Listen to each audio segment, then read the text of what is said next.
Thank you for joining this lesson. We're going to discuss Mathematics Paper 2 in preparation for the Kcse 2024 examination. Remember to subscribe, remember to share, so that you may invite a friend, so that you may also learn together with them.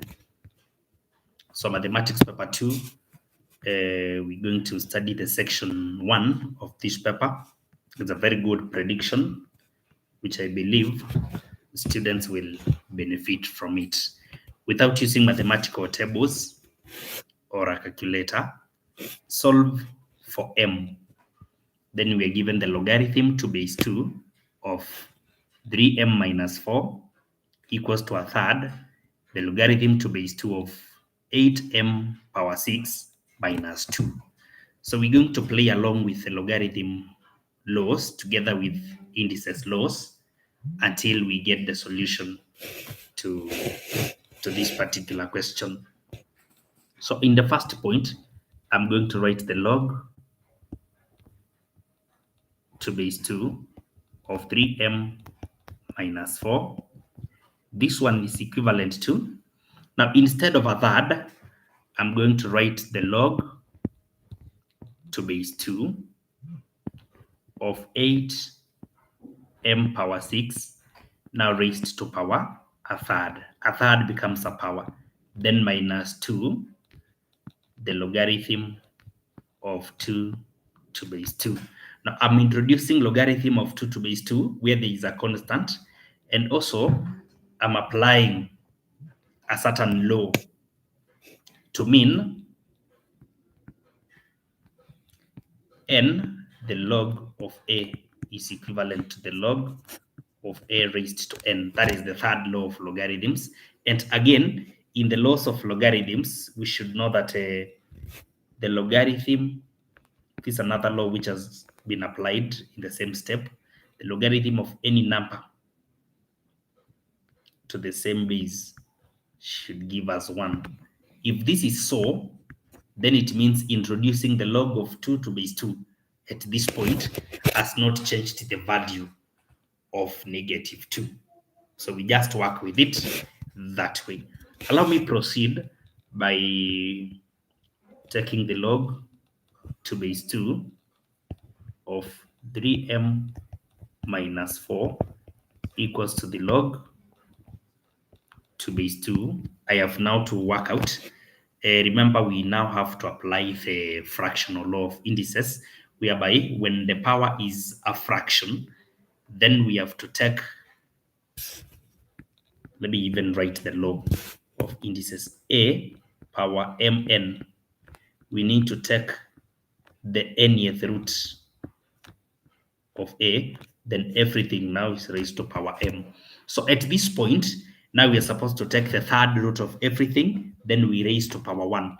So third root of 8 becomes 2. The third root of m power 6 becomes m, but now squared. And when we raise to power 1, they remain the way they are. The log to base 2 of 2 now becomes squared because of the 2 here and because of the first law here. So 2 power 2 is 4. After this, now we can apply the second law of indices, not indices now, the second law of logarithms, which will lead us to conclude that the logarithm 3m minus 4, the base is 2, equals to the log to base 2 of 2m squared divided by 4. This is so because the law says that when we have the logarithm of a minus the logarithm of b, and the base is the same, then to solve this, you just need the log a divided by b. So that's how you simply work it out. So with that law, then we have taken that step. At this point again, allow me now drop all the logarithms and I quit the left and the right hand sides. Minus 4 equivalent to 2 over 4 becomes a half m squared. Yeah, so that at this point, we can even multiply through by 2 to do away with the fraction. 6m minus 8 is equivalent to m squared. So that is the but the quadratic equation, which has to be solved for us to get the two possible values of m. We can even rearrange it for it to be taking the normal order in a quadratic equation. So beginning with m squared, we bring -6 to the same side, and we also bring 8 to the same side where it will become positive. So that the other side now becomes a 0. Allow me to take product. I'm using the factorization method. Product 8, sum -6. These are two factors which when multiplied they give us 8. When added, -8.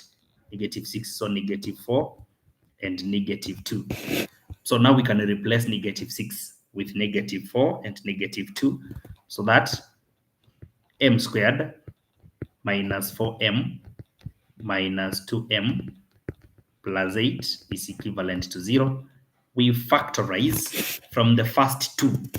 When you factorize from the first two, m is the only common factor. So we remain with m minus 4. Then in the other two, -2 is common. So that will remain with m minus 4 equals to 0. At this point now, we can pick the common factor in the brackets, m minus 4. And from outside the brackets, we have m minus 2. This is equivalent to 0. Yeah, equivalent to 0. Then now we can equate each to 0. M minus 4 equals to 0, which means m equals to 4. Or m minus 2 equals to 0. So m can also be equal to positive 2. So those are the two values, the two possible values of m. Thank you for following. Remember to subscribe. Remember to invite a friend by sharing. Remember to be there even in the lessons after this one.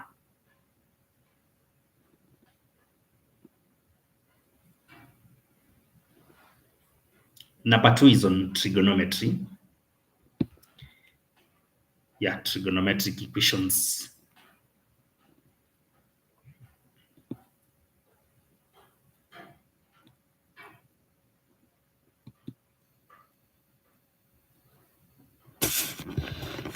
So we're going now to handle this trigonometric equation systematically. Given that 2, the cosine of 2x minus 30 is equivalent to -6 over 5.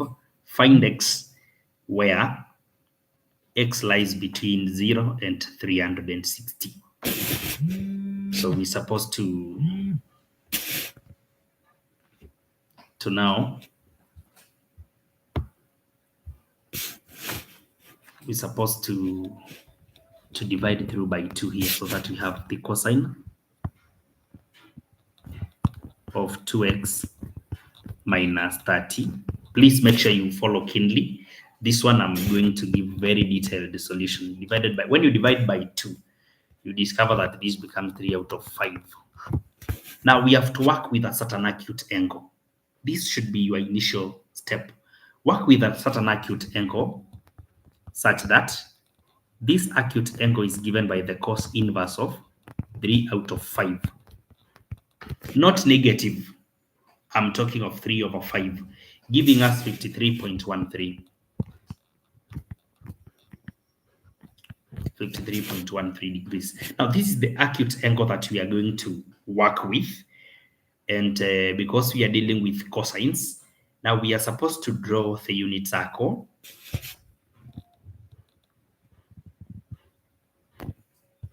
The unit circle. Let me divide it to the 4 quadrants. We usually say that in the 4 quadrants, there is how we are supposed to get the angle in each of the quadrants.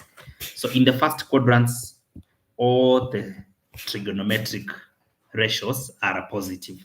In the second one, it is only the sines which are positive.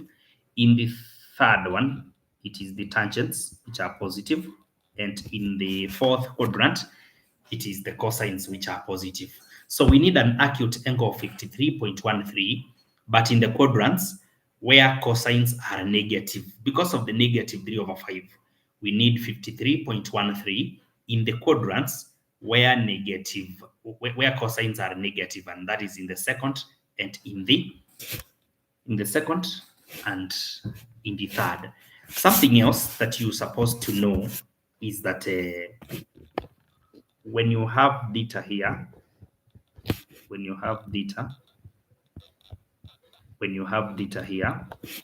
then in the second quadrant, for us to get the acute angle or the angle in the second quadrant, we have to take 180 minus the acute angle.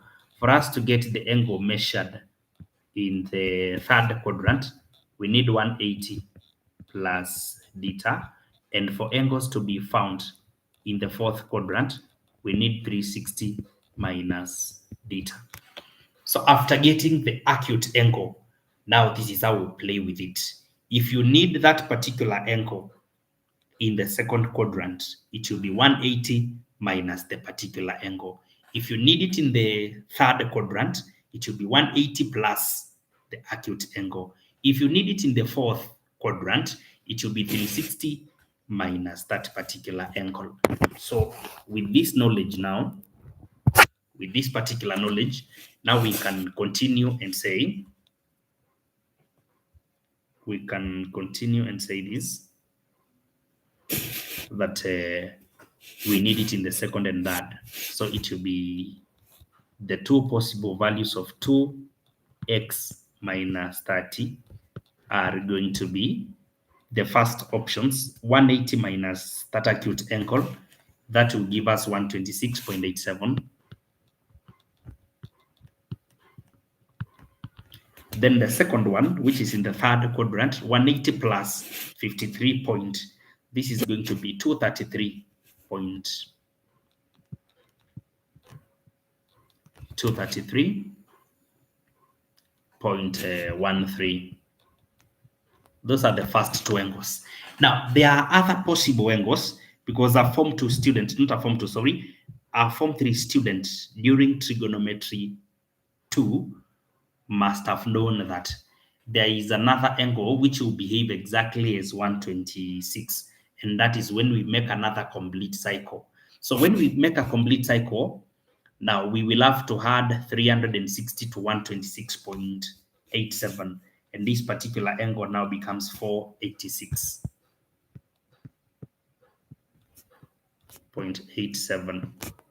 When we make another complete cycle for 233, it will become 593. To become 593.13. We make another complete cycle for 487 and it will become 846.87. So we are decrease all of them. So we are adding 360 so that the other angle that you get will still behave the same. This is what I mean. If you have an angle of 30, for example, when you add 360 to 30, you get 390. Now, all the trigonometric ratios of 390 behave exactly like the trigonometric ratios of 30. That is a rule to be understood. Then now we can add 30 to all of them so that we say 2x is equivalent to, now we take 30 to the other side and we add it to all the options. The first one becomes 156.87. The second one, 233 plus 30, becomes 263.13. The other one becomes 516.87. the fourth angle has to become 623.13. 623.13. Then 846 becomes 876.87. Those are all the possible angles, which means to remain with the x itself now, we have to divide everything by 2. The first option becoming 78.44. 0.44. I'm giving 4 significant figures. 263.13 divided by 2 becomes 131.57 degrees. 516.87 becomes 258.44 degrees. 623.13 divided by 2 becomes 311.57 degrees. Now, when we take 876.87 over 2, we'll get 438.44. And according to the range here, that particular angle will be outside the range and we will not consider it. So now these are the angles that we needed. These are the angles that we needed. As we continue learning, it's good for people to remember that there are these programs of ours which are running from next week, and students are supposed to understand them. Our success greetings goes to all the candidates of 2024 as we wish them all the best as they sit and write their final examinations in secondary school.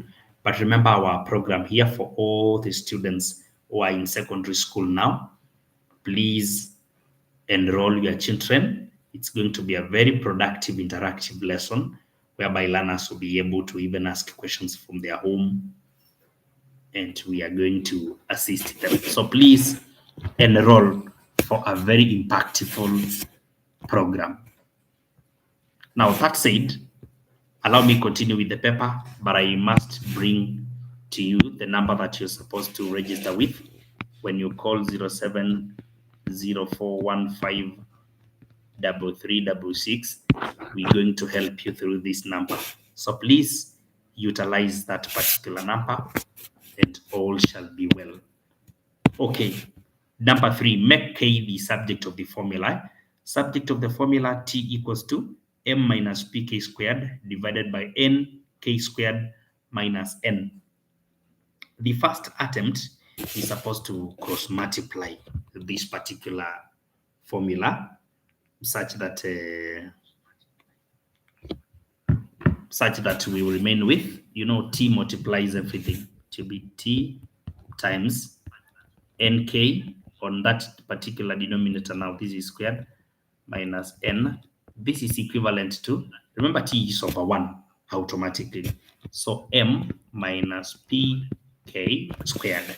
At this point, now we can open the bracket on the left-hand side such that we have T N K squared minus T N equivalent to M minus P K squared.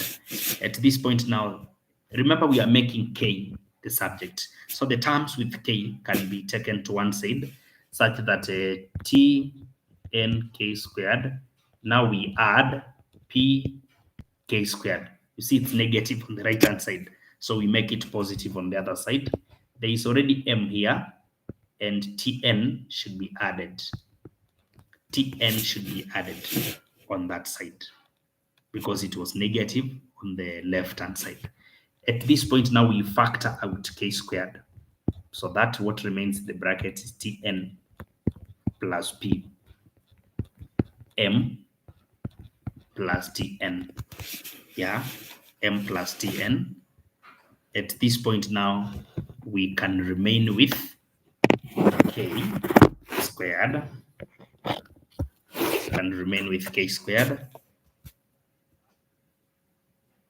remain with K squared. so that m plus tn is divided by, we divide it through by tn plus p. Yeah, tn plus p. tn plus p.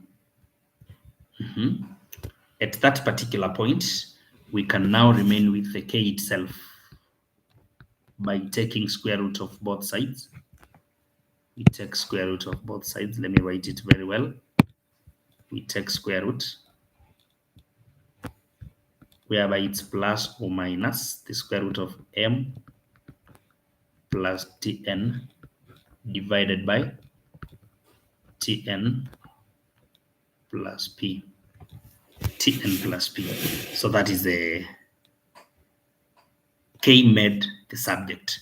Remember, I've been warning people and students, when we are making k, this is an error whereby students are taking the square root of m plus tn out of tn plus p, whereby the square root is covering the numerator only, yet it should be square root of everything. So this one is wrong and should be avoided. The square root symbol is supposed to accommodate all the terms, because we are taking square root of everything. Square root of everything. So that is how you're supposed to approach it. We are continuing. Now it's number 4. Number 4 is on errors and approximations, a very common area when dealing with mathematics paper 2. Very common. It's a very common area when we are dealing with mathematics paper 2, and we are supposed to handle it. The first thing to do, the question, we have to read it first very carefully. The length and width of a rectangular sheet of paper measured to the nearest millimeter are 22.3 centimeters and 15.7 centimeters respectively. Calculate to 4 significant figures the percentage error in area of the paper. Percentage error in the area of the paper. Okay.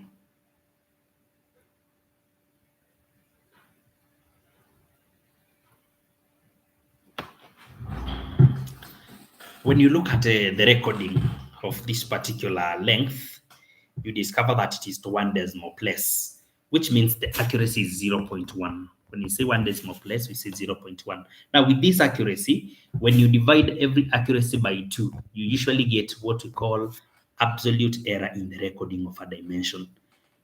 The width of the same rectangular sheet of paper is also measured to the same accuracy of 1 decimal place, which means there is the same absolute error, 0.1 over 2. So this is going to give us 0.05. 0.05 is the absolute error. Now, with the absolute error, we can determine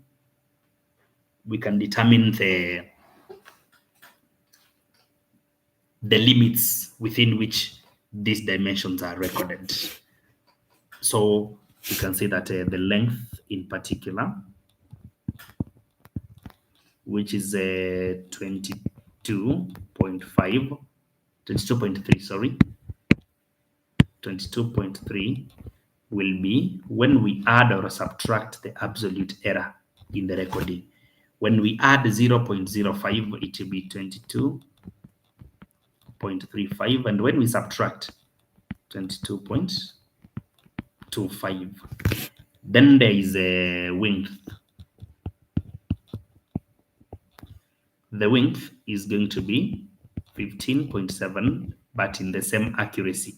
So the upper limit will be 15.75, and the lower limit shall be 15.65. 15.65. Now, with all the limits for these particular dimensions, we can now get the area. Remember, we are getting percentage error in the computation of the area. So area minimum. Okay, let me begin with maximum. Area maximum will be when we use the upper limits. Being rectangular, it will be length times width. So 22.35 multiplied by upper limit of the width, 15.75. This is going to give us area equivalent to 352.0125 square centimeters for this case. Area minimum shall be given by the lower limits of each dimension. So the lower length times the lower limit of width. This is going to give us exactly 348.2125 square centimeters. Then there is actual area. Actual area. So the actual area is going to be, when we use the dimensions as they were recorded, 22.3 by 15.7. Yeah, 22.3 by 15.7. This is going to be 350.11 square centimeters. With all the areas,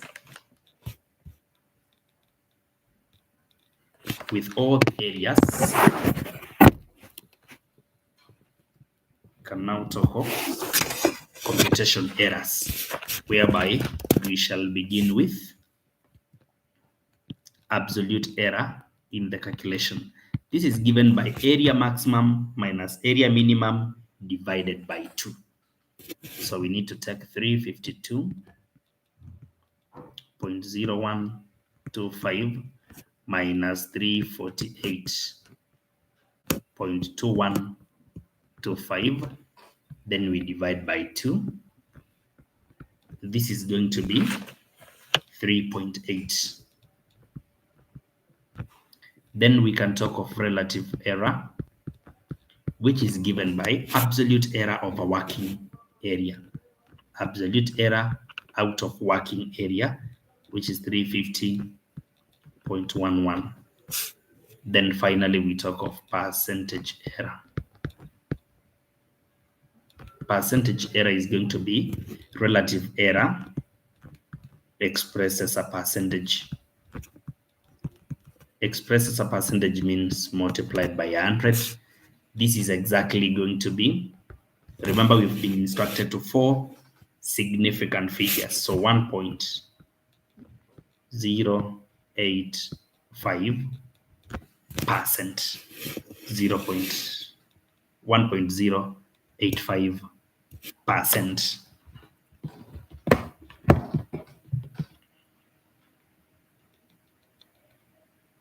Yeah, that's how it's supposed to be done.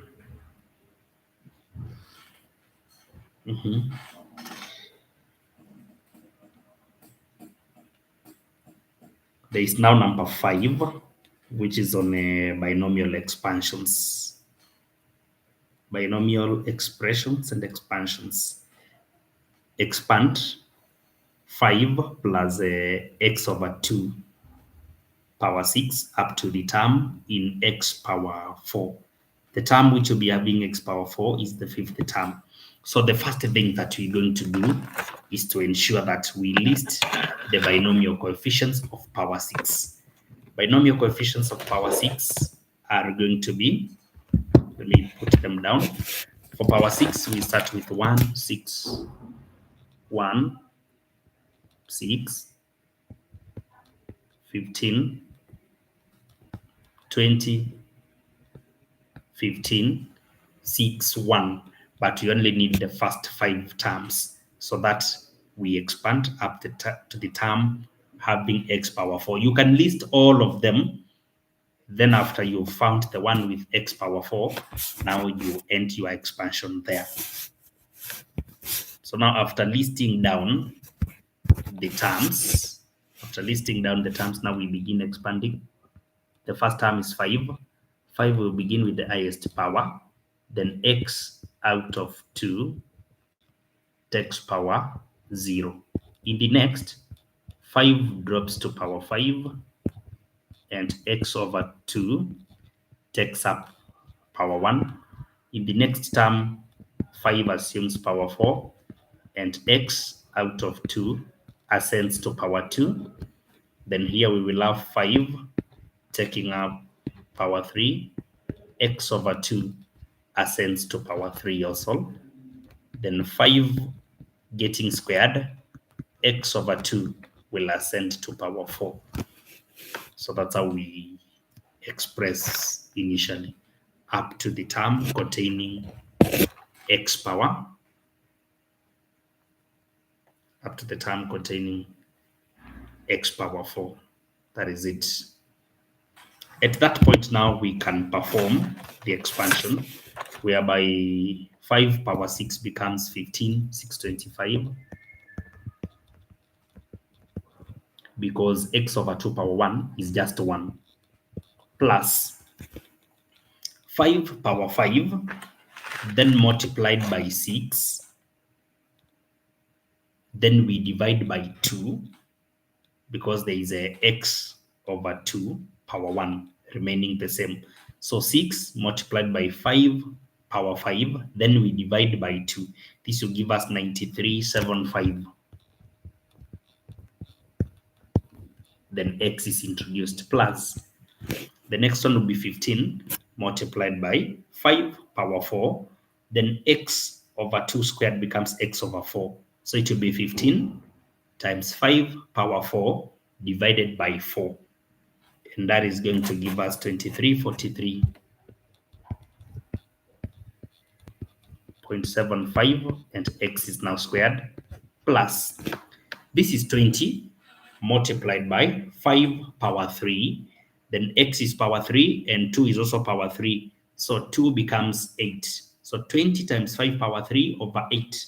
This will give us 312.5. X power 3.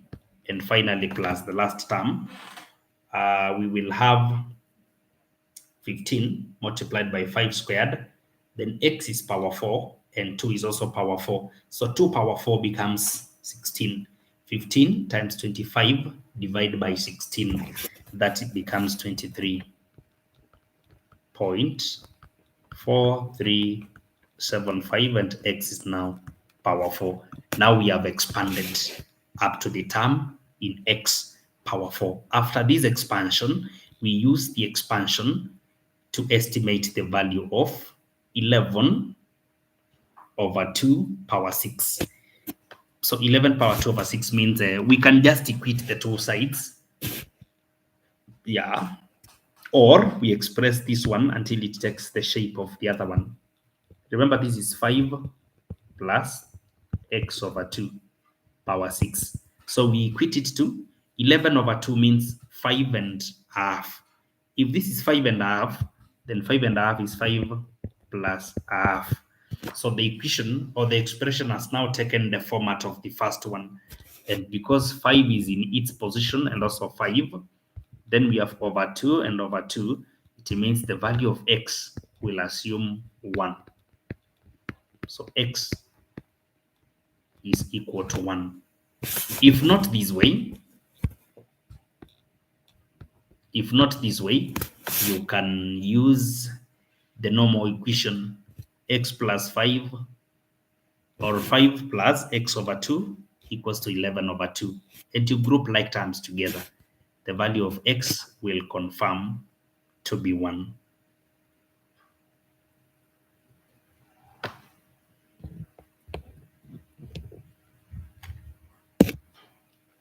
Yeah, I can also read comments for the guys who are following. This is great. Just continue following up. Now we will go to the expanded form and we substitute our 1 now, because we have known what x is. We substitute it with 1. So 15,625 plus 9,375. This will be multiplied by 1 plus 23,43 43.75 1 squared plus 312.5 1 power 3 plus 23.4375 1 power 4. Yeah, 1 power 4. And when you perform this one in a calculator, now you're going to get 27,679 point. Yeah, but now we have been told correct to 1 decimal place. So 27,679.7 1 decimal place. Yeah, 0.7 1 decimal place.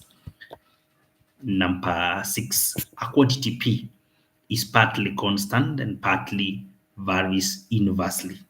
Very key is the square of T. P equals to 6 when T is 6 and P equals to 18 when T is 3. Find T when P is 11. So P is partly constant and partly as inversely as the square of T. That is the raw interpretation, which means we can now write P equals to, we replace the symbol of proportionality with an equal sign and 2 constants. So K plus C out of T power 2. Now we go to our conditions there. P equals to 6 when T is 6. P equals to 6 when T is 6, but now T has to be squared. So 36. That is equation 1. Again, P equals to 18. So where there is P, we substitute 18. K plus C out of, when T is 3, so squared, it becomes 9. This is equation 2. Because the coefficient of K is 1 in both equations, we can use elimination method and solve directly, such that now when you use elimination, you have to subtract. Now, when you subtract downwards, we're going to get negative 12 on the right hand side. Negative 12 equivalent to negative 1 out of 12 C. So that the value of C becomes exactly 144. When C is 144, we can substitute it in one of the equations. Then we will be able to get the value of K. For example, from equation 1, K is equal to 6 minus 144 because C is known out of 36. And this is going to give us exactly 2. If that is 2, then the general equation is P equals to K, which is 2, plus C, which is 144, out of T squared. This one is the specific equation connecting P and T. Yeah, P and T, because the constants are now known. With known constants, now we can find the value of T when P is 11. So P equals to 11, we substitute 11, 2 plus 144 out of T squared. And with this, now we can wind up and say that when you subtract 2 from 11, we get 9. 9 equivalent to 144 out of T squared. Cross multiplying means T squared equals to 144, and we divide by 9.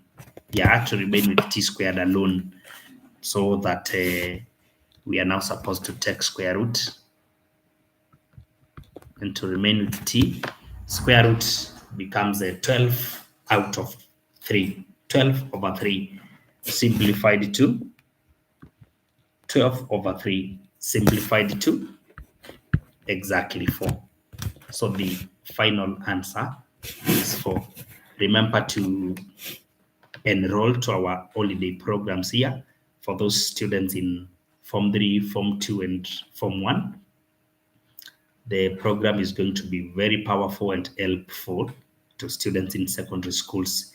There is the number on the screen, 0704 153366. Through that number, you're going to get more details. Remember to reach out to us and you're going to benefit.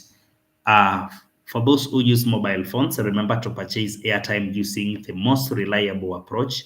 You go to the M-Pesa menu, Lipa na M-Pesa. The pay bill number is 737356. Then the account number is the phone number that you'd like to purchase airtime for. Then you enter the amount, you complete your transaction, and airtime shall reflect instantly. So remember to support us by purchasing airtime through our approach. Apart from that, you can also invite friends to use the same. Number seven. Yeah, we are continuing with a very serious paper. This is on commercial arithmetic.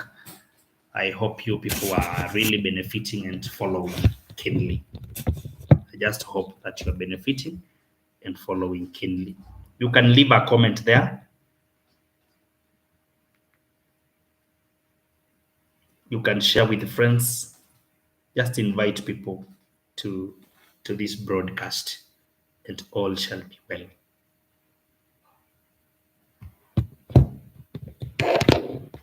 Okay, number 7. Jane deposits 24,000 Kenya shillings in a fixed account. After 4 years, the money accumulated to 45,000 Kenya shillings. If the bank paid compound interest of R% per annum, compounded semi-annually, find R. In other words, find the compound interest rate per annum.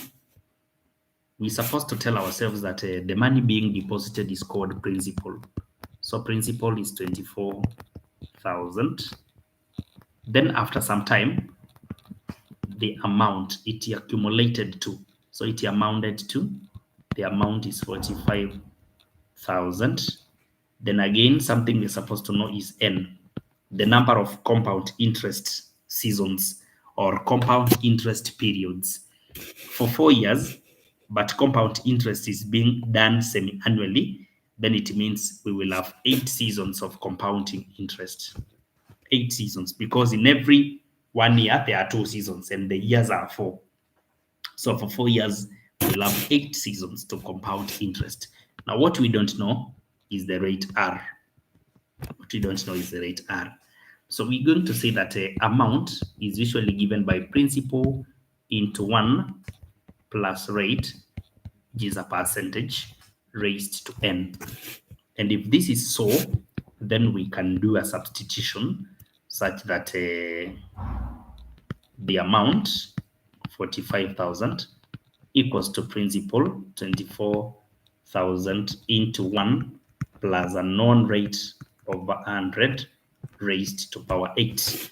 So with this, we can take the first step of dividing 45,000 by 24. And that will give us 1.875 equivalent to 1 plus R over 100 raised to power 8. Now, in the next step is where we shall say that we need to take the 8th root in both sides to do away with this power. 8th root of both sides, and you get 1.08175 equals to 1 plus R over 100. This is when we take 8th root both sides, so that the power is not on the left and the right hand side. And for the left hand side, we have obtained 8th root to get what we are having there. So at this point now, we can go to another stage whereby we subtract 1 from the left hand side to have 0.08175 equivalent to R over 100, such that to remain with R, now we have to multiply by 100 through. So the rate is going to be When you multiply by 100 through, we're going to get R is 8.175%. Now, something that students are supposed to understand is that the rate we have gotten here is the rate which was used for semi-annual compounding. If this is the rate that was used for semi-annual compounding, then per annum, because we want per annum, it will be 8.175 by 2, because we want to get per annum now, and this will be 16.35%. Now this is the rate per annum percent. So that is how you're supposed to approach such a question. Students are supposed to be very careful with that setting, more so when it asks about the rate of compounding. Wow, thank you. I can see you are still holding on. Really, you are helping us. Personally, I've benefited a lot. Thank you so much, Mohammed. Then thank you so much, Michelle, Zasha. Thank you for following. There are those asking about downloading. This paper, you can only be given the soft copy through the number which is on the wall. We wrote the number is 0704 15 33 66. Through this number in WhatsApp, you can request for the revision materials. Otherwise, thank you so much.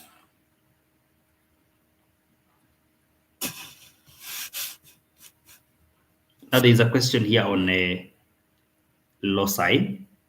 Using a ruler and a pair of compasses only, part A, draw line AB, which is equal to 6 centimeters, and show the locus of point P such that the angle APB equals to 60. This is what we call the constant angle loci. Now with the constant angle loci, students are supposed to be very careful, because what you need is you first draw a line.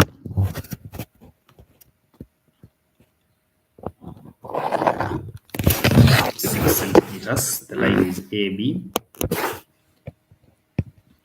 Then after measuring 6 centimeters, now you're supposed to mark the other point, point B, 6 centimeters. Remember, having no tools conversant for the screen, we are just supposed to illustrate. We need a constant angle loci of 60 degrees, which means for that constant angle, then we need a center for the particular circle locus, and the center is supposed to have an angle double to this one. That angle is going to be 120. So for us to have a center having 120 degrees, that means we need base angles which are equivalent to base angles equivalent to 30 degrees. Now, the base angles equivalent to 30 degrees, they can be constructed using a pair of compasses and ruler only, whereby if you stand at A, you just need to make arcs. You stand at A and you make an arc, then stand on that particular arc using the same radius. You make an arc, and you do the same for B. You stand at B, you make arcs. Standing on the arc, you make another arc. This is 60 degrees constructed. Now we have to bisect the 60 for us to get 30 degrees. So standing on this particular arc, you make an arc. Standing on the other one, you also make an arc, and you can produce that. You can produce that line. You will have constructed exactly 30 degrees without even a protractor. You don't even need to measure. It is exactly 30 degrees. Now on the other 60 degrees, we bisect it. So we stand here, you make an arc. Standing here, you make another arc. That is exactly, that's exactly 30 degrees. You join. Yeah. Now with that, you've gotten a center such that if you stand there and use radius OA, you will be able to make an arc. You'll be able to make now a circle locus, such that this is our point P. This is our point P. That is the locus of P. Because anywhere along P, we can construct 60 degrees using A. If at the center we have 60, then on that particular circle, it will be,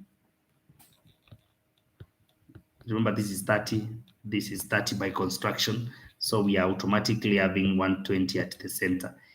At 120, AB is projecting 120 at the center, so AB will project 60 degrees on the circumference there. So that's how you go about it. But now remember, the side has not been limited, so we can do the same on the lower side of side AB. So with length AB, we can do the same, yeah, on the lower side.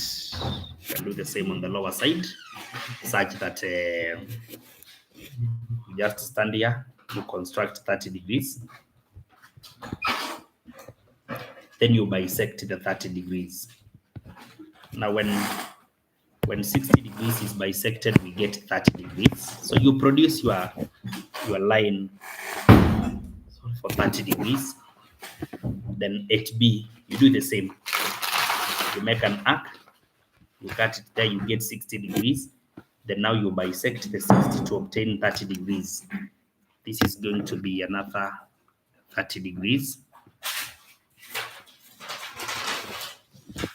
That becomes another possible center. And the angle here is going to automatically be 120.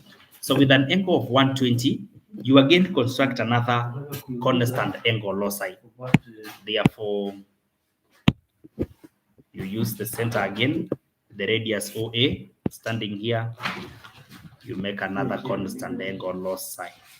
This one is also a possible locus of P. I think I've illustrated it enough. So with that constant angle loci, now we can check the other question, which is part B.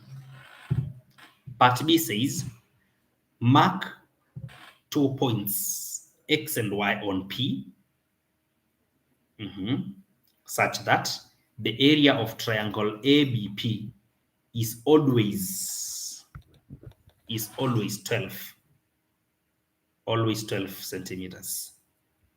Always 12 centimeters. Now, when it is always 12 centimeters, and we know the length of AB, then now we are talking about the parallel line locus, whereby we are supposed to say that there is a point X and Y, such that the area of this particular triangle is 12. So you know area is given by half base times height for triangle. So 12 equals to half a base of 6 and a known h. So how do we get the h? 4 centimeters. So now points X and Y are 4 centimeters away from AB. So being 4 centimeters away from AB means a parallel line to AB, but 4 centimeters away. 4 centimeters away. So that's going to be now construction of parallel lines to AB, 4 centimeters away. So we can do it technically. There are several approaches to that. You know to draw parallel lines. So you can even raise perpendiculars at both A and B, and the perpendiculars can be dotted. The perpendiculars at A and B, at A and B, so at B, you raise perpendiculars. I'm showing you the easier way of drawing a parallel line locus. When you have perpendiculars at both A and B on both sides, now you can measure 4 centimeters, such that standing at A, you measure 4 centimeters, standing at B, 4 centimeters. Then you do the same on the lower side, 4 centimeters, 4 centimeters. When you've marked 4 centimeters along those perpendiculars now, drawing a line through those 4 centimeters will be exactly what we want. So you just draw a line like that. This point will be X, this one will be Y. And to do the same on the lower side, you get X and Y. X, Y. So now, along these two lines, that's a height of 4 centimeters from AB. And so from the base to this point and also to this point, the area for that particular triangle shall be 12. Shall be 12 to those particular points. So we have gotten X and Y. That's how we play along such a construction. Number 9. Remember our consultation line remains 07, 04, 15, 33, 66. Number 9. Given the points P, -6, -3, Q, -2, -1, and R, being a 6, 3, express vectors PQ and QR as column vectors, and hence show that the points PQ and R are collinear. PQ and R are collinear. That is to show that they share a common point and they are parallel to one another. For us to write vector PQ, we have to take Q minus P. Q minus P means -2, -1, minus P, -6, -3. This is going to be -2 minus -6. That's -2 plus 6. We get 4. -1 minus -3. That becomes -1, +3. So we have the vector PQ given. What about the other vector QR that we've been told to express? QR is going to be R minus Q. So R is 6, 3 minus Q is -2, -1. This shall give us 6 minus -2, giving us 8, 3 minus -1, giving us 4. Therefore, the vector QR is 8, 4. Now with this, we can check whether one vector is a scalar multiple of the other. For example, if we say a scalar K multiplying VQ gives us QR, then we can go ahead and say K by 4, 2 equals to 8, 4. And from the X components, we can see 4K equals to 8, which means the value of K equals to 2. And also from the Y components, 2K equals to 4. So K will be 2. K will be 2. So if K will be 2, it means that 2 multiplied by vector PQ gives us QR. Or a similar expression can be PQ equals to half QR. That being so, it means vectors PQ is parallel to QR, and in the two vectors there is a point that we are mentioning twice, that is point Q. Q is a common point.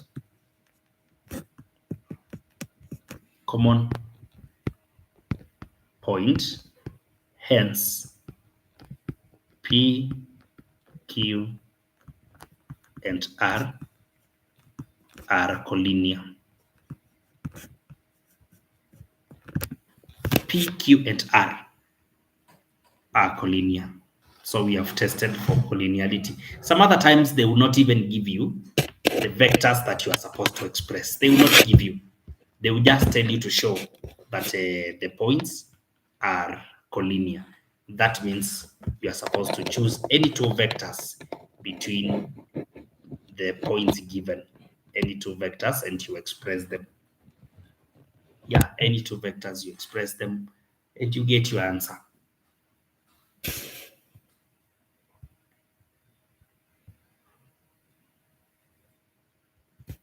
Number 10, consultation line remaining 07, 04, 15, 3366 for WhatsApp plus 254, 0415 3366. This is the number to use in WhatsApp. It's the same. The other one can be used in M-Pesa. Write the expression 4 divided by 2 negative tan of 960 minus 3 divided by 2 plus the tan of 960.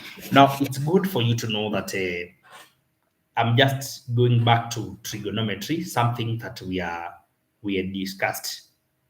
So I just want us to relate trigonometry and SADS.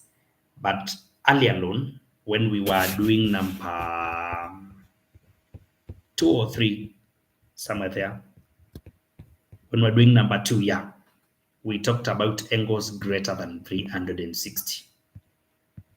Angles greater than 360, and we shall build from there. We shall build from there.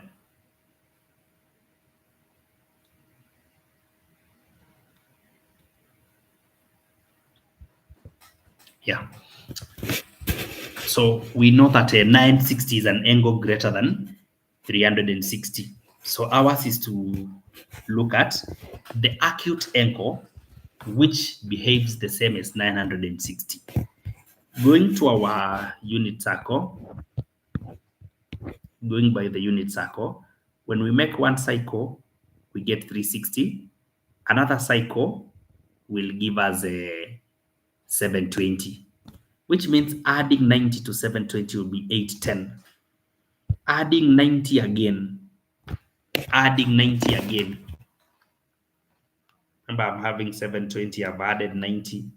That's 2, 810. I've added 90 again, 900, which means there remains a 60 more. 60. Yeah. So 60 degrees measured in the third quadrant is the one which is equivalent to 960. 60 degrees in the third quadrant.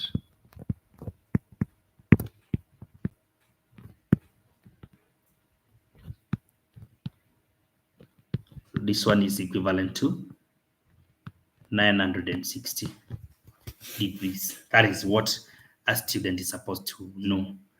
Now, something that we're supposed to know again is that, the quadrant is very key and the acute angle is also very key. But now something else you're supposed to know is that we need tan of 60. Do you know trigonometric ratios of special angles like 60, 30, and 45 can be expressed in SADS, whereby we say tan 60 is equivalent to the root of 3. If tan 60 is equal to the root of 3, now we can rewrite our question here. Becomes 4 divided by 2 minus, instead of tan, 60 is behaving like 960, and it is 60 in the third quadrant. So in the third quadrant, tangents are positive. So we are subtracting root 3. Then minus 3 out of 2 plus root 3, which is positive. So now this is the third which we are evaluating. Now we can take the reciprocal. Yeah, take the not reciprocal, sorry, the LCM of 2 minus root 3, 2 plus root 3. Then now, this being the LCM divided by the first denominator, we remain with the part with a plus. So it will be 4 into 2 plus root 3, then minus LCM divide by the second denominator. This is a 3, so we shall remain with 2 minus root 3. 2 minus root 3. Now, when we simplify this, we shall have, let me even use the space well so that we may exhaust everything. From the numerator, I'm going to open brackets and have 8 plus 4 root 3, then minus 6, positive 3 root 3, divided by the denominator is a simplified difference of 2 squares. So we can expand it by taking 2 squared, which is 4, minus the root of 3 squared, which is just 3. We can group like terms together for the numerator. 8 minus 6 becomes 2. Then 4 root 3 plus 3 root 3 becomes 7 root 3 divided by 1, which means the answer has to remain now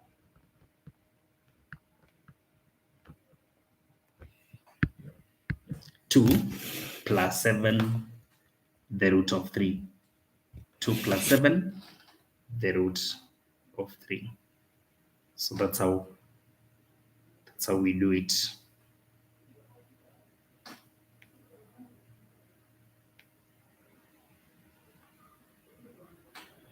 Thank you for following. Yeah, we are winding up with the lesson. This is a mathematics paper 2 predictions. Mathematics paper 2 predictions for the Kcse 2024 exam. 2024 exam. So make sure you cooperate.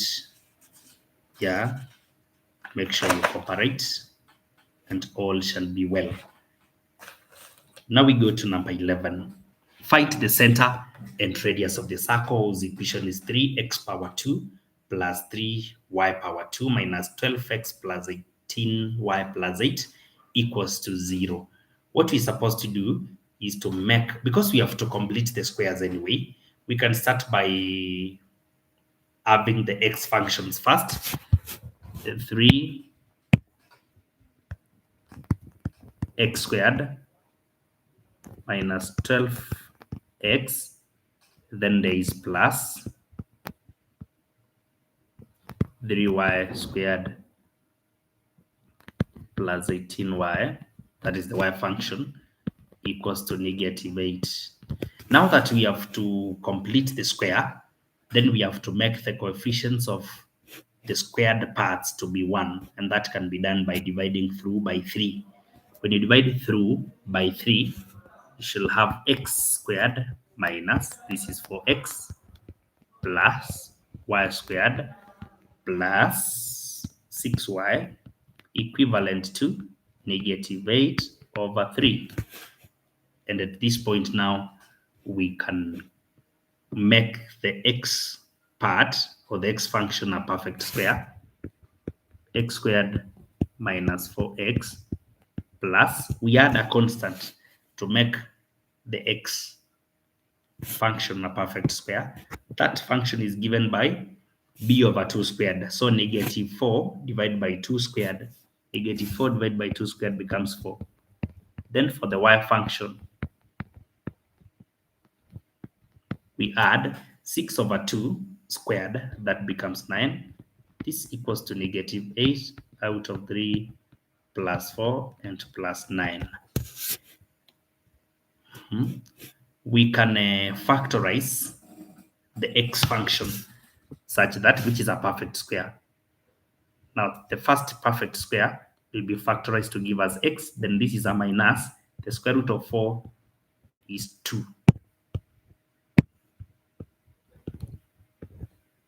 Squared plus. Now, for the y function, the square root of y is y. The sign which follows is a plus. The square root of 9 is 3. This is equal to, now when you compute the other side, you're going to get 10 and a third.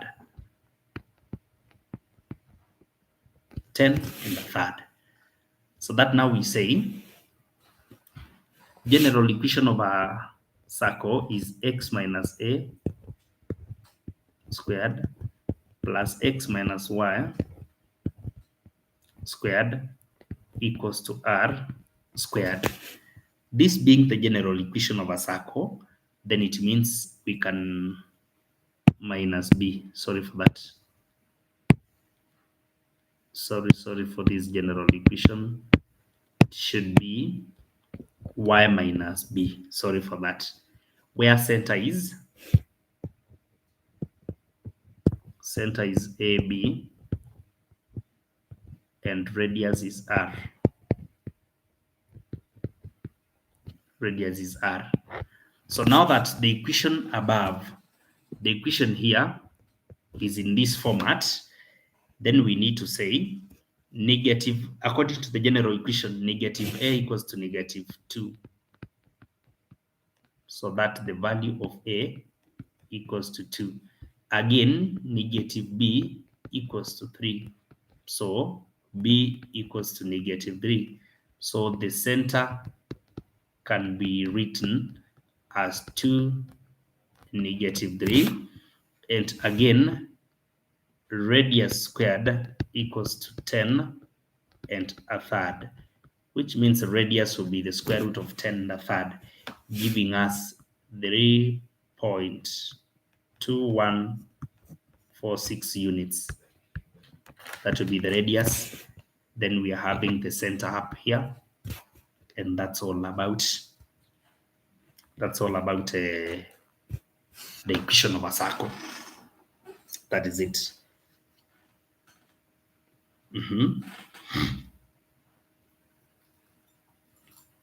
Now we have to proceed now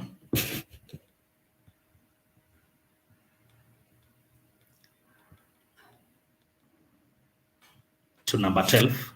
It's a question on statistics. Our consultation line 0704153366. That's our consultation line. Please utilize it. You can also use the same for M-Pesa messages.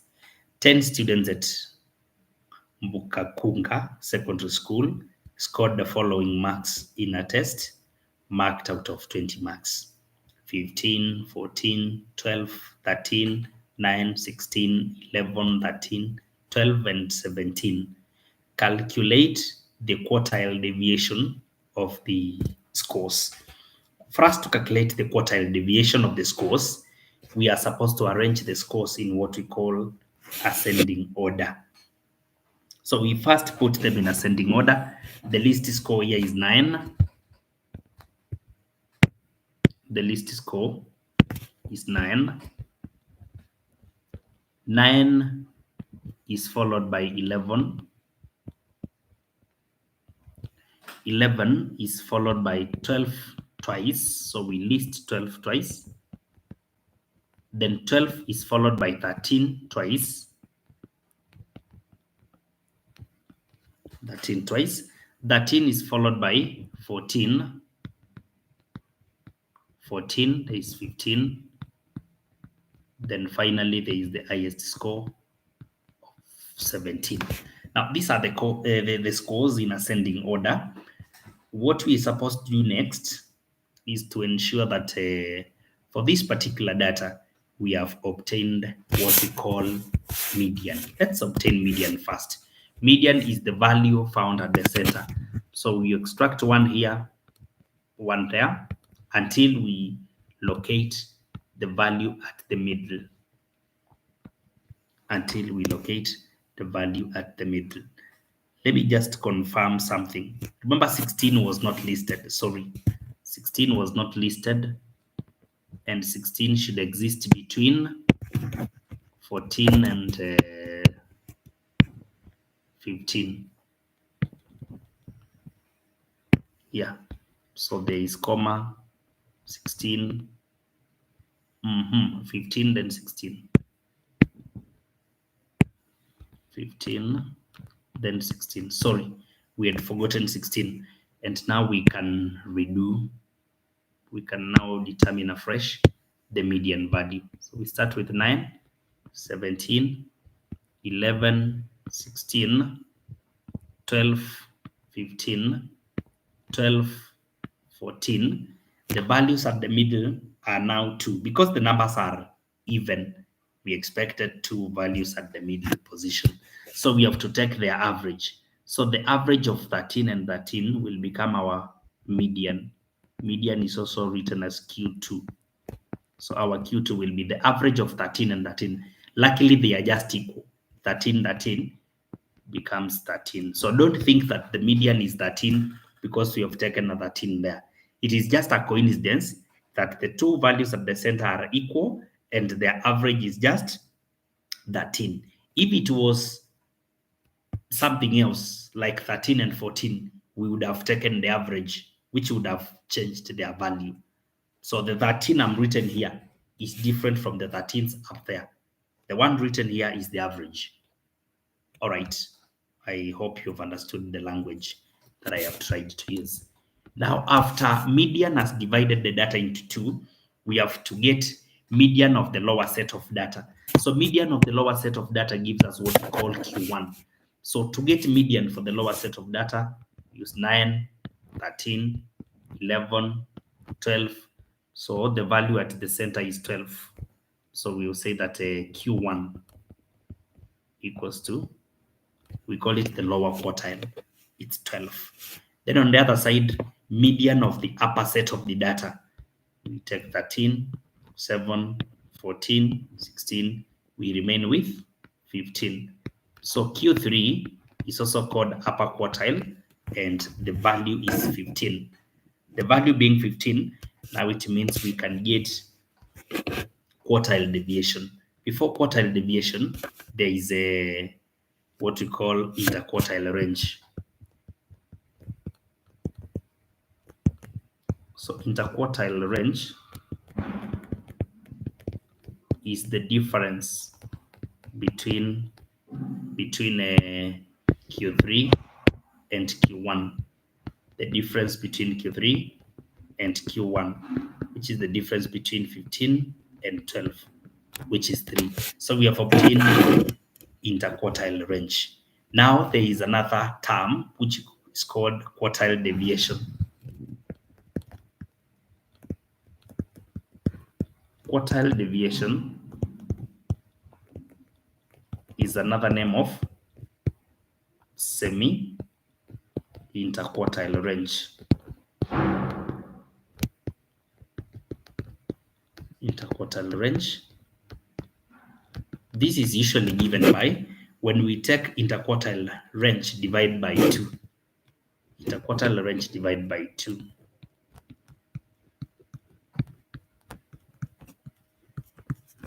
And this will give us, for this particular data, 1.5 or simply 1.5. So the semi-interquartile range, which is quartile deviation according to the examiner, is given by 1.5. 1.5. Let's look at 13. Let's look at 13. Number 13 is on probability. On probability, we are told that 3 athletes, Ken, Doti, and Bugwa, are in a race. Ken is twice likely to win as Doti, while the probability of Doti winning is 1/3 that of Bugwa winning. Find the probability that part A, Bugwa wins the race, and part B, either Doti or Ken wins. Either Doti or Ken wins the race. So this is supposed to be, let's get, first of all, the individual probabilities. You know, we are talking of Ken winning. Ken is twice likely to win as Doti, while the probability of Doti winning is 1/3 that of Bugwa. Let me begin with Bugwa. Bugwa can be let to have a probability of X. Then we are told that Doti winning is 1/3 that of Bugwa. So Doti, it will be 1/3 X. Then Ken is twice likely as Doti. So for Ken case, it will be twice what we have let for Doti, which is 2/3 X. Now, something we're supposed to know is that in this race, it is only one person who can win. If one person wins, then the probabilities of the other people winning are eliminated. And this means that they are mutually exclusive events.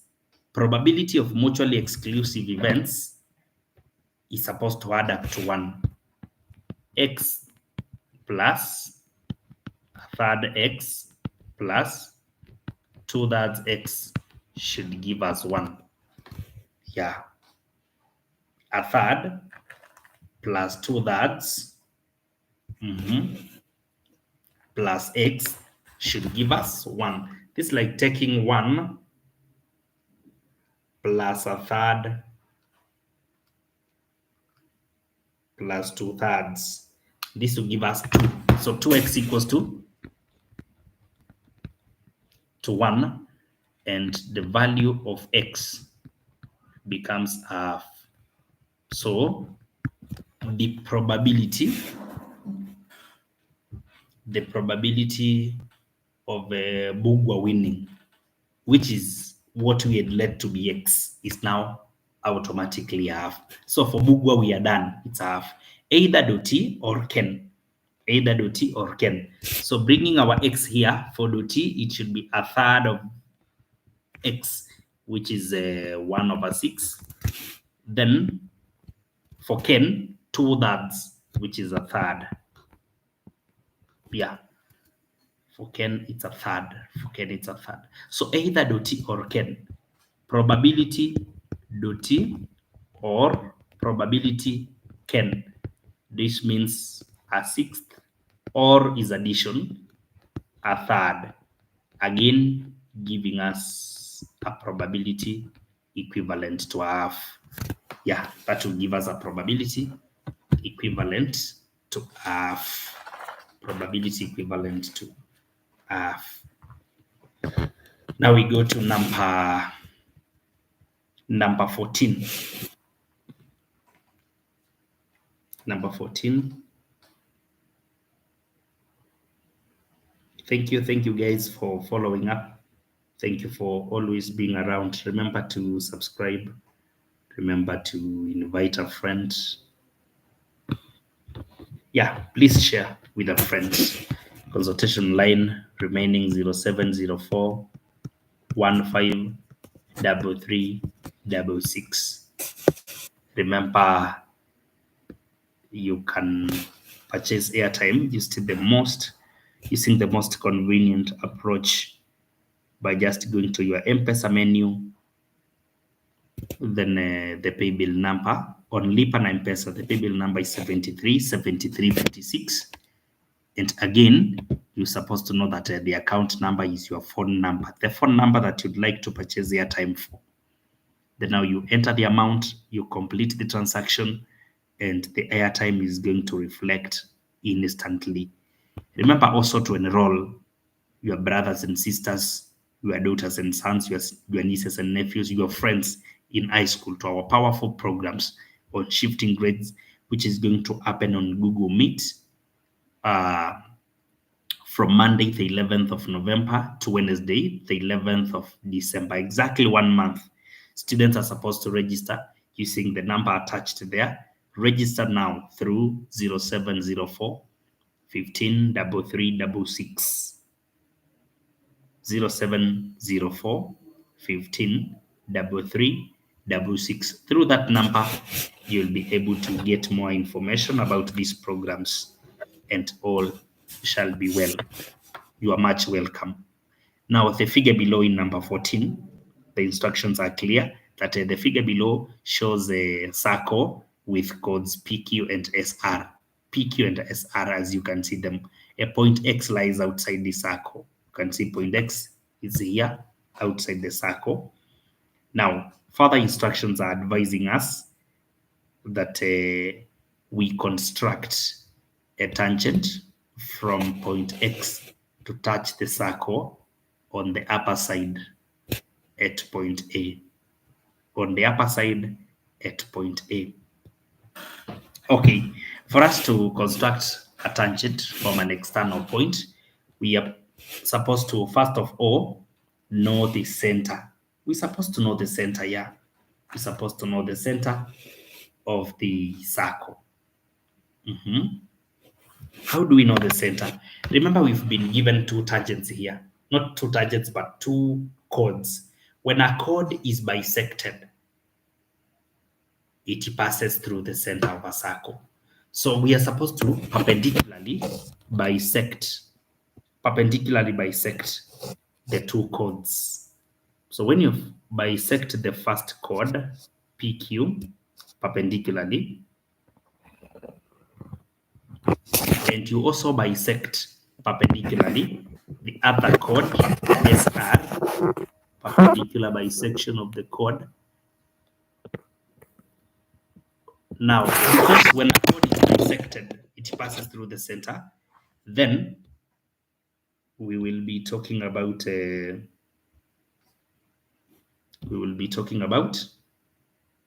intersection being the center now. The intersection here now will be the center O. Now, that being center O, then we know that for us to draw a perpendicular, for us to draw a tangent to a circle from an external point, we first join that point to the center.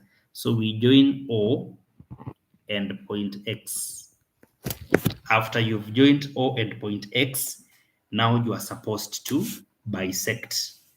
You bisect so that you may identify the middle point of OX. You identify the middle point of OX. So we have to bisect it. The middle point of OX. The middle point of OX is supposed to be somewhere here. Now, using the middle point of OX, which has already been identified, we can actually call it a point T. It can even be point T. Now, from point T and using half OX, using length OT, we can make arcs now. We can make an arc on the upper side because we have been advised to do it on the upper side. Yeah, at point A. So we make an arc using length OT. Make an arc here. That will be our A now. So when we join A and X, we shall get a tangent. We shall get a tangent. So this is the tangent that we wanted. This is the tangent which I'm going to draw here by joining point A and X.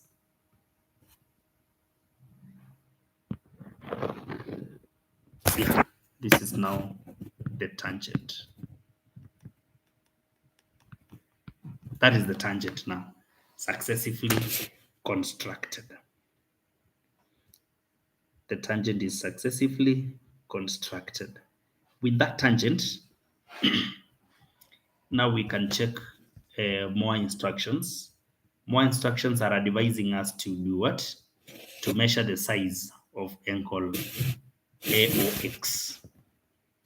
AOX, the angle at this point. Now, when you do this question accurately, the angle is supposed to be 74 degrees. So the angle is equivalent to 74 degrees. Yeah, exactly 74 degrees. 74 degrees. Now we can continue with number 15.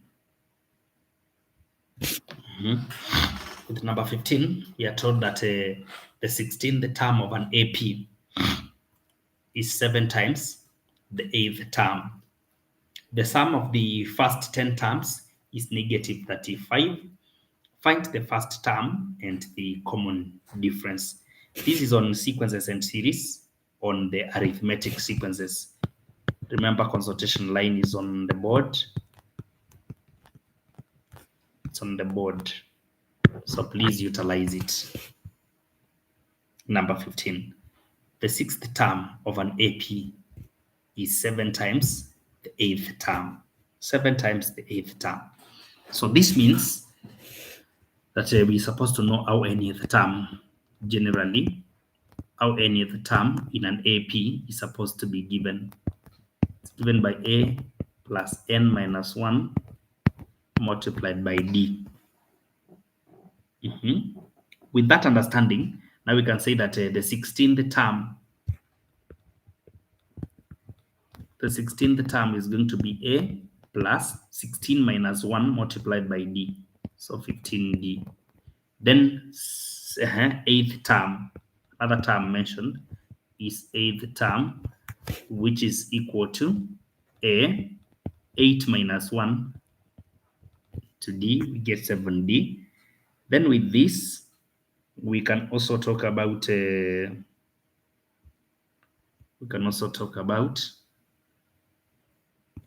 instruction now given that the 16th is 7 times the 8th.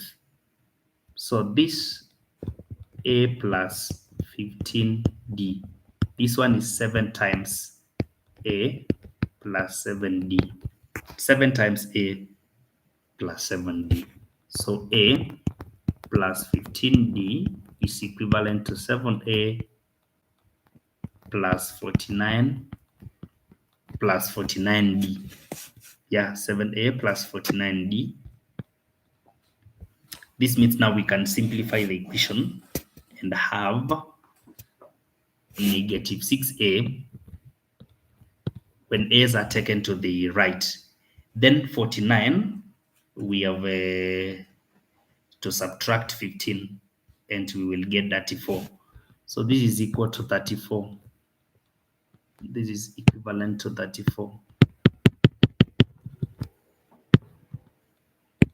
Equivalent to 34D, which means to remain with A, we have to divide it through by negative 6, and this will be negative 17 out of 3, the value of D. So that's how we get the value of A. This can be called equation 1. Now, for the same AP, we are given more instructions, and it is that the sum of the first 10 terms is equivalent to negative 35. The sum of the first 10 terms is equal to negative 35. So our question is, how do we get 10 terms? How do we get the sum of a given number of terms? Sum of a given number of terms is usually given by n over 2 into 2a plus n minus 1 multiplied by d. And so the sum of n terms, which is equivalent to negative 35 now, is given by n is 10 over 2 into 2 multiplied by a plus n minus 1. So 10 minus 1, we get 9 multiplied by d. Multiplied by d. When you divide it through by 2, we get 5. And that 5 can also divide it through, so that we remain with 2a plus 9d. Then 5 divides here, we get negative 7. So with this, we can call it our equation 2. Then a equals to negative 17 over 3d. Negative 17 over 3d. So we can now substitute in this particular equation and say negative 7 equals to 2. Instead of a, negative 17 over 3d plus 9d. And from this now, we can get the value of d by grouping the like terms. Now we just need to say negative 2 over 3 into negative 17. Then we add 9. This is giving negative 2 and a third d. Negative 7 equals to negative 2 and a third, the value of d. So that the value of d now becomes negative 7 divided by this value. This is giving us exactly 3. So the value of D equals to 3. With the value of D known, now we can easily get the value of A by saying that A is going to be negative 17 out of 3 multiplied by D, which is 3. So 3 cancels, and the value of A, the first term, is now concluded to be negative 17. Yeah, negative 17. Negative 17. Then there is the last question in section 1, number 16. Remember, our consultation line remains 07, 04, 15, 33, 66. That's our consultation line. In an experiment involving two variables T and R, the following results were obtained. The following results were obtained. We have a table there for T and R. On the grid provided, draw the line of best fit for the data. Draw the line of best fit for the data. Line of best fit is a line whereby all the coordinates might not fit on the line, but at least they will be suggesting a straight line. So in this particular question, we are made aware that it is going to be a straight line, only that not all the lines, not all the coordinates, which will be exactly on the line. It is not all of them that will be exactly on the line.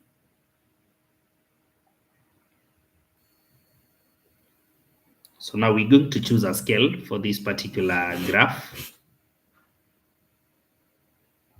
Going to choose a scale for the particular graph. Then we are supposed to draw a line of best fit, and very carefully, so that with that line of best fit now, we can continue and use the graph to determine the relationship between T and R. Yeah, between T and R.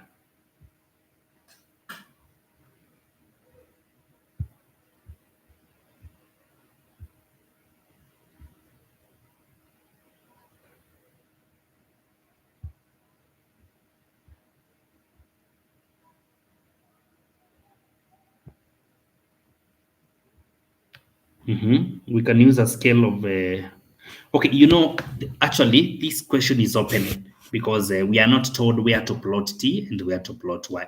So we can choose to have our T on the vertical axis, and we can choose to have our R on the horizontal axis. And the inverse will still be true. Will still be correct when we have R on the vertical and T on the horizontal. So I can use now for T, when I look at the values of T, I can see 10 to 35. So I can choose intervals of 5, yeah, intervals of 5. Then for the other one, I'm seeing the highest values being 15. So we can use intervals of 2. Intervals of 2.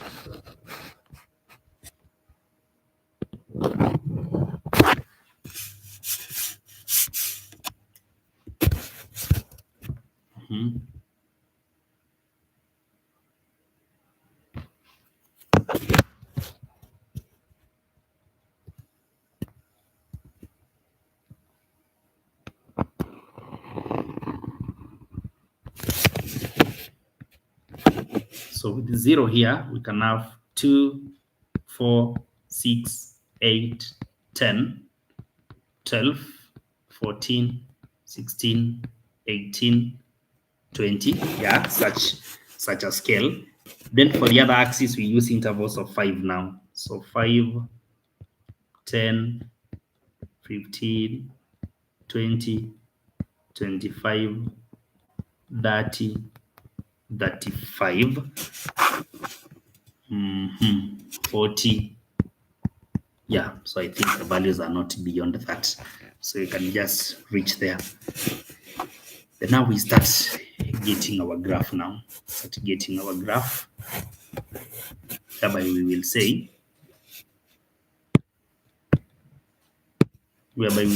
that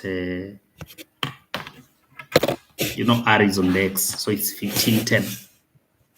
15, 10. 15 is in between 14 and 16, so 15, 10 would be a coordinate here.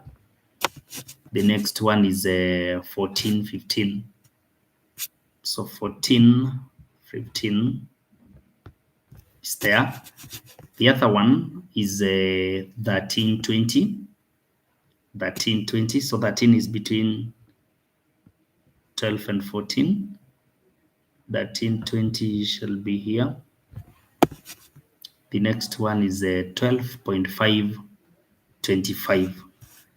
12.5, 25. That point there. The other one is 10.5, 30. So 10.5, that's just an estimation. 10.5, 30. So just estimations. Then we have 10, 35. 10, 35. 10, 35. The coordinate is there, 10, 35. 10, 35. So you have to do a very serious line of best fit. Very serious line of best fit.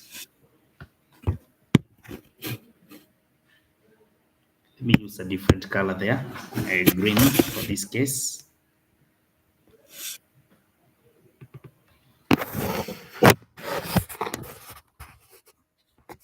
So you discover that it's not all the dots which are on the line, but majority are falling on the line.